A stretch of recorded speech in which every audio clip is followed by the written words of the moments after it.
So what's happening, guys? Today I actually was thinking about it, and I think I want to tell a story about something happened a long time ago. But I always think it's like a good story, and just felt like telling it, I guess, or something. So back in 2007, the year I graduated high school, I went with a friend and volunteered at this festival called South by Southwest.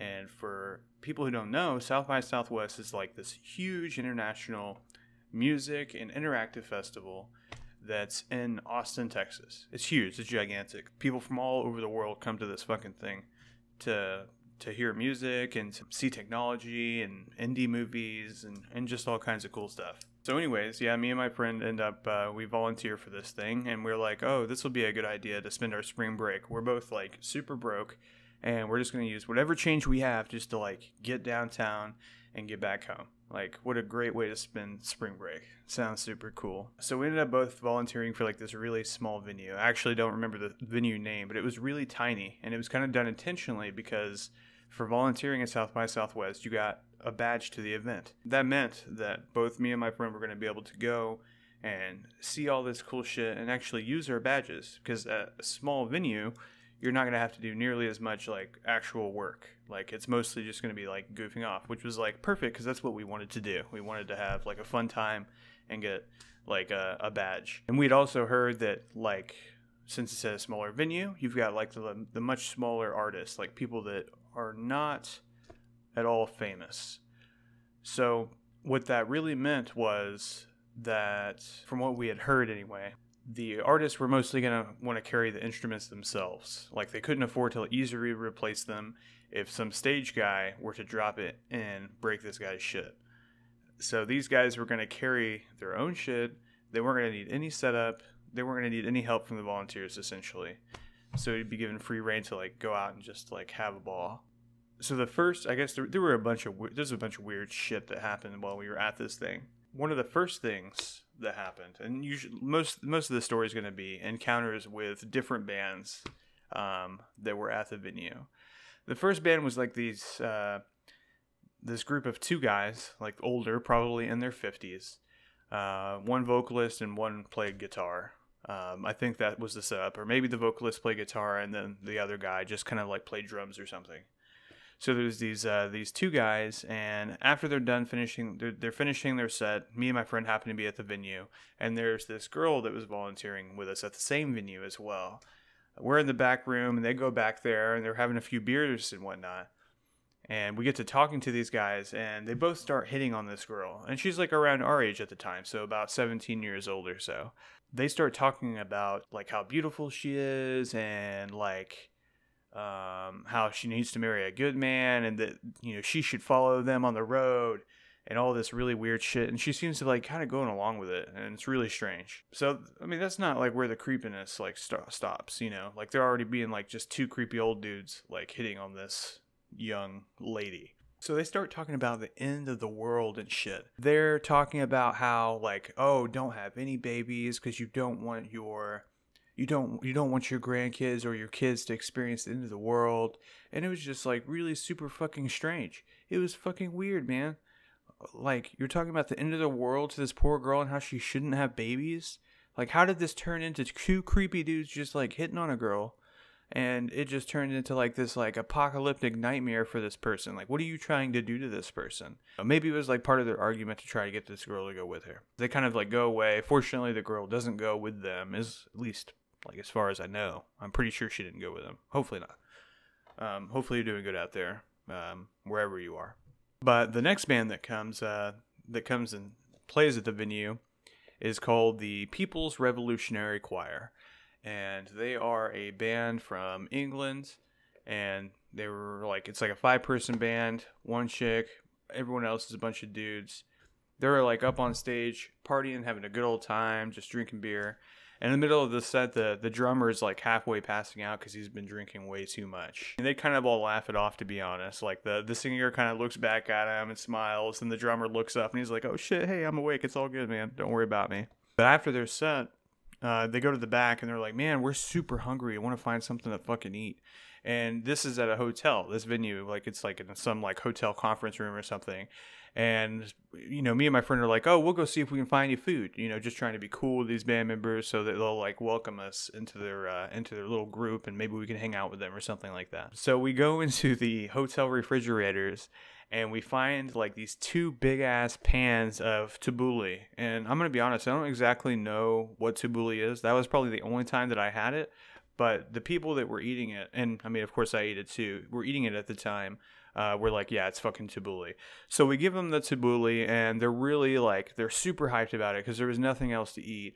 And they're like, hey, do you guys want to go and party with us on 6th Street? And we were like, yes, this is what we came here for. So we go out and we party with them on 6th Street, and we have a really good time and everything.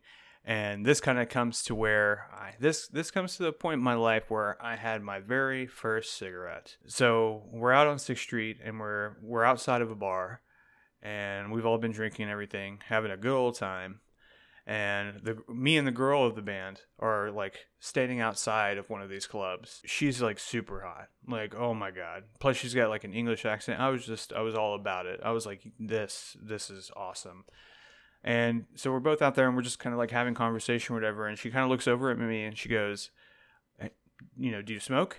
And she like pulls out a pack of Camel Reds from her purse, and she offers me a cigarette.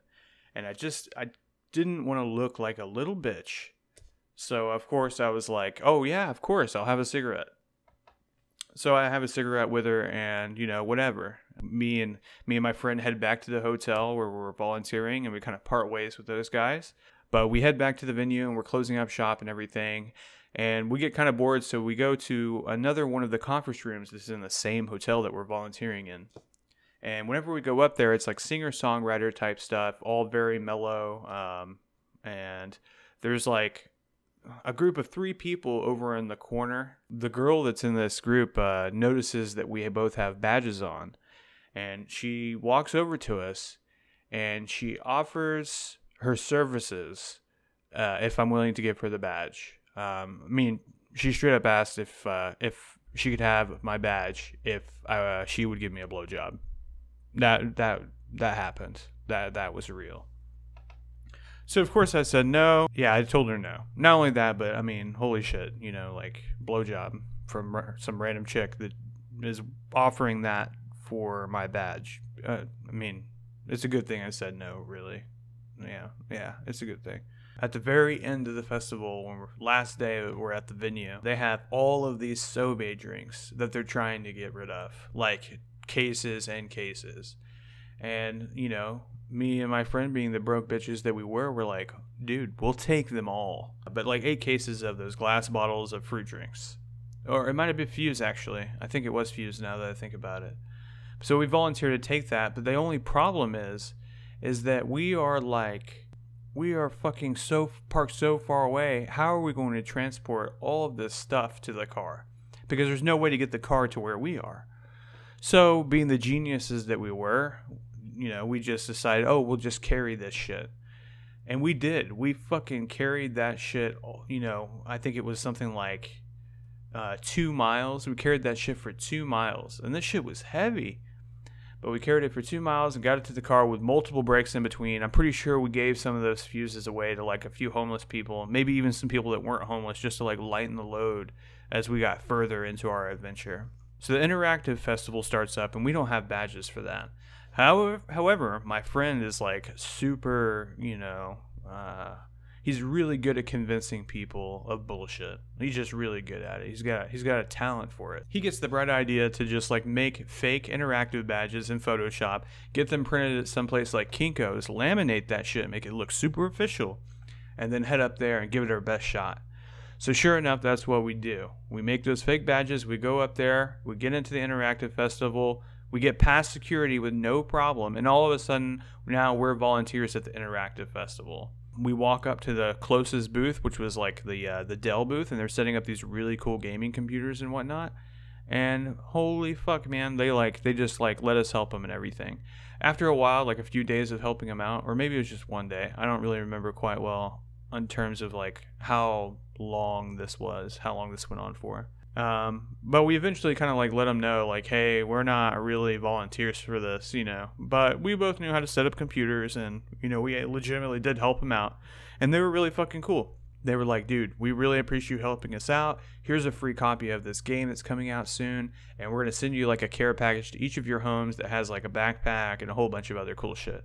So it's pretty fucking awesome. South by Southwest was a life-changing and amazing event, specifically that one. And I would definitely recommend to anyone to like just go down there, whether you have a badge or not, and just like enjoy the crazy shit that's happening that's not that far away from you if you live in Austin. So anyways, that's a story for today.